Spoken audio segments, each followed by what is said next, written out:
Good evening everyone. आज हम discuss करेंगे topic third of chapter 1 that is irrational numbers.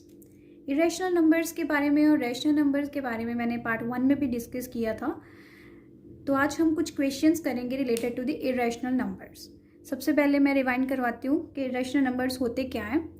The numbers that can't be expressed in the form p by q where p and q both belongs to integer and q is non-zero। कहते जब हम किसी number को p by q form में नहीं लिख सकते तो उस नंबर को हम क्या कहते हैं, इरेशनल नंबर्स। रैशनल नंबर्स वो होते थे जिनको हम p by q फॉर्म में लिख सकते थे, राइट। और वहाँ p और q जो थे that belongs to the set of integers and q must be non zero. But irrational numbers क्या थे, वो numbers that can't be expressed in the form of p by q, जिनको हम इस फॉर्म में राइट डाउन नहीं कर सकते, राइट। तो मैंने पार्ट 1 में ये भी डिस्कस किया था कि हम आगे प्रूव करेंगे कि कोई भी नंबर जो है वो इरेशनल नंबर कैसे है, राइट। तो आज हम यही सब क्वेश्चंस करेंगे कि कैसे हम किसी नंबर को इरेशनल नंबर प्रूव कर सकते हैं। इरेशनल नंबर्स की कुछ एग्जांपल्स हैं जैसे √2, √3, √5, ये सब क्या होते हैं, इरेशनल नंबर्स। तो इन जनरल हम बात कर सकते हैं कि √p को हम इरेशनल नंबर भी कहेंगे, जहां p जो है वो क्या होना चाहिए, हमारा prime number, right. Irrational number prove करने के लिए हमें एक रिजल्ट याद रखना है। वो रिजल्ट क्या है कि let p be a prime number if p divides a square then p divides a where a is any positive integer।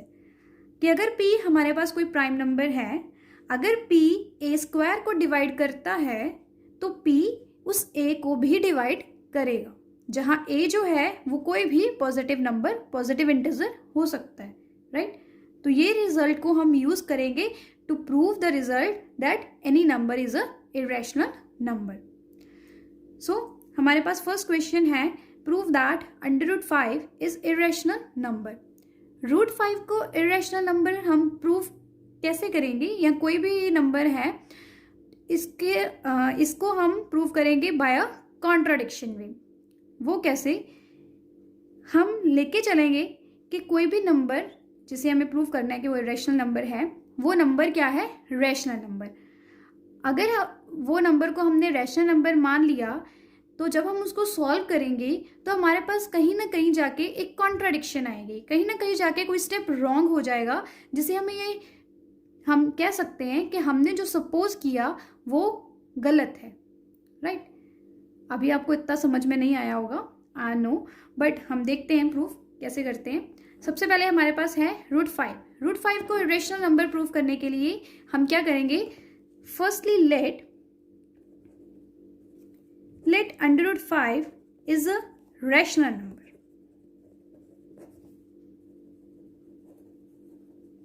If possible, आप लिख सकते हो if possible let √5 is a irrational number। अगर √5 irrational number है तो √5 जो है that can be written as of form a by b where both a and b are co-prime. अगर √5 रैशनल नंबर है तो √5 को हम a by b फॉर्म में लिख सकते हैं, जहां a और b क्या है, दोनों को-प्राइम। को-प्राइम मतलब इनकी जीसीडी क्या है, 1। अब जीसीडी क्या होता है, ग्रेटेस्ट कॉमन डिवीजर। या को-प्राइम को हम डायरेक्ट डेफिनेशन में ये कह सकते हैं कि 1 के अलावा कोई और इनमें कॉमन फैक्टर नहीं है, राइट। तो a और b जो है वो हमारे को-प्राइम वाली कंडीशन को सेटिस्फाई कर रहे हैं। हमें ये लेके चलना है कि √5 अगर रैशनल नंबर है तो वो वहाँ a और b जो हैं वो क्या होंगे, को-प्राइम, राइट। नेक्स्ट स्टेप में हम क्या करेंगे, b को √5 के साथ मल्टीप्लाई कर सकते हैं, right. Then squaring on both sides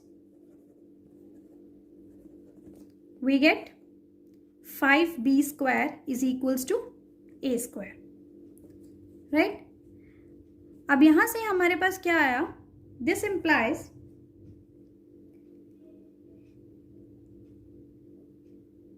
5 divides A square, right.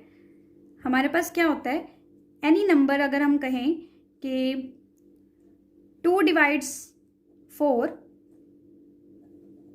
तो इसका मतलब क्या होता है कि 4 can be written as 2 cross 2, right. तो ऐसे ही हमने कहा कि 5 divides a square, it means a square is equals to 5 into some integer, right. तो इस यहां से हमारे पास क्या आया कि 5 डिवाइड्स ए स्क्वायर। अब हम यूज करेंगे हमारा रिजल्ट कि अगर कोई प्राइम नंबर है वो ए स्क्वायर को डिवाइड करता है तो वो ए को भी डिवाइड करेगा। तो यहां से हमारे पास क्या आया, दिस इंप्लाइज 5 डिवाइड्स ए, 5 ए को भी डिवाइड करेगा, राइट। तो सिमिलरली हम क्या लिख सकते हैं, अगर 5 ए को डिवाइड करता है तो a is equals to 5 into some integer where c is some integer, right। तो a is equals to 5c। अब ये जो है a की वैल्यू, इसको हम सब्स्टिट्यूट करेंगे हमारी इक्वेशन नंबर 1 में। इसको हम इक्वेशन 1 का नेम दे देंगे जो हमने पहले की स्क्वायरिंग वाली। तो जब हम इसको वैल्यू को सब्स्टिट्यूट करेंगे in equation 1, we get 5b square is equals to 5c whole square, यही था। this would be equal to 5b square is equals to 25c square, right। this implies b square is equals to 5c square, right। तो यहां से हमारे पास क्या आया, b square is equals to 5c square। this implies 5 divides b, जैसे हमने पिछले स्टेप में किया कि 5 डिवाइड्स ए स्क्वायर, वैसे ही हमारे पास क्या आया, 5 डिवाइड्स बी स्क्वायर। तो again by result we can say 5 divides B, right. जो हमने लिखा था 5 डिवाइड्स ए, उसको हम इक्वेशन 2 का नेम देंगे, और जो आया 5 डिवाइड्स बी, उसको इक्वेशन 3 का नेम दिया। अब this from equation 2 and 3, from equation 2 and 3 हमारे पास क्या आया, 5 divides a and 5 divides b. This implies 5 divides both a and b, दोनों ए और बी को डिवाइड करते हैं। This implies 5 is the common factor of a and B.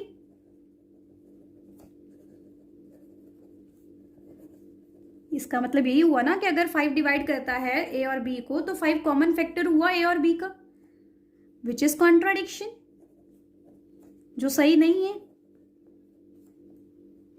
सही क्यों नहीं है, क्योंकि हमने सबसे पहले यही अज्यूम किया था कि हमारे जो ए एंड बी हैं दैट आर को prime.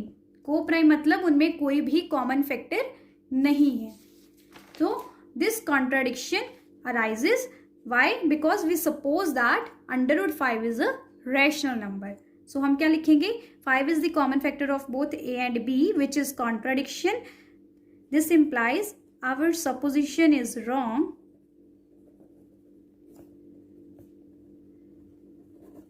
Hence, √5 is an irrational number.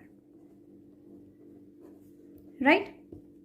This completes your proof. So, similarly हम प्रूव कर सकते हैं 3 + 2√5 इज एन इरेशनल नंबर।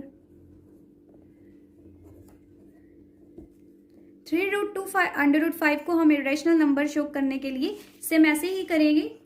क्या शॉर्टकट वे कोई नहीं है, इसको हम इसी वे से प्रूव कर सकते हैं। सिमिलरली आप इसको ट्राई करना, अगर कि कोई भी प्रॉब्लम आती है तो I am here, you can comment me and I can explain you again. Thank you so much.